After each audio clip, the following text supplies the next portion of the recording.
Borussia Dortmund have a chance to be crowned champions on Saturday if they equal or better Bayern Munich's result. Jude Bellingham is back in training, which is huge. He missed the last game, of course, at the weekend. But Gab, are you surprised that sporting director Sebastian Kehl says that the club have not yet received any offers for Bellingham? No, I'm not surprised at all, because I think he knows full well that the way these things work is they work out the deal with Bellingham and Bellingham's people first. Yeah.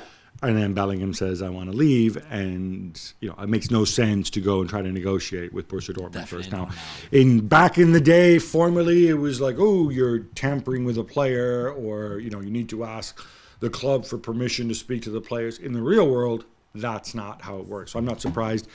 There's suggestion that Bellingham has some sort of unofficial understanding. There's an unofficial price, which Borussia may or may not be true.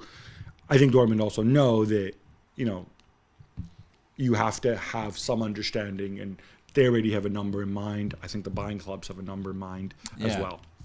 The 36 Bundesliga 1 and 2 clubs have rejected a league proposal, Gab, to secure a $2.2 billion investment from a private equity firm, as we saw in France, for example, or in Spain, in exchange of 12.5% of broadcasting revenue over the next 20 years. What did you make of that?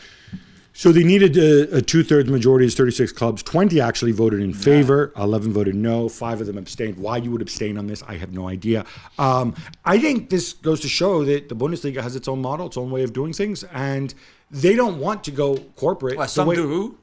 Some do, but overall, I think this was all very much a reaction to the fans. I mean, the people who voted against did so, not because they don't want extra money now, but because the fans worry that having these people involved will somehow minimize their votes. There's different models out there. I love the fact that there's different models. I love the fact that there's one model in England, and then in Spain a little different, in France a little different. We're not all the same. The problem comes when you're asked to compete at European level. But I think the vast majority of Bundesliga fans, they say, no, my club, my league, this is what's important to me. I want my voice to continue to be heard. And you know what? There's absolutely nothing wrong with it. Most fan-friendly league in Europe. Yeah. Thanks so much for watching ESPN on YouTube. And for more sports highlights and analysis, be sure to download the ESPN app. And for premium content and live streaming, subscribe to ESPN Plus.